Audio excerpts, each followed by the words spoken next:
Hi guys, in this video I'm going to show you how easy it is on LinkedIn to apply for an internship. So here you see my LinkedIn profile, and all you got to do is just search for a job.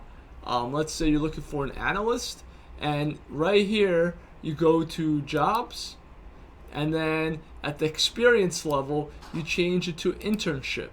And then there's over 8,000 internships, almost 9,000 internships in the US today in March of 2023.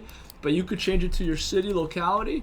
Let's say you're in Chicago, and there's over 312 internships for an analyst. Now, if you want to see how many total internships there are, you could just get rid of analysts and just here you go. There's 4,000 internships within 25 miles of Chicago. And that's right now in March, when is a great time to apply for an internship for June, July, and August. So there you have it, a quick 1 minute tutorial on how to search for internships on LinkedIn.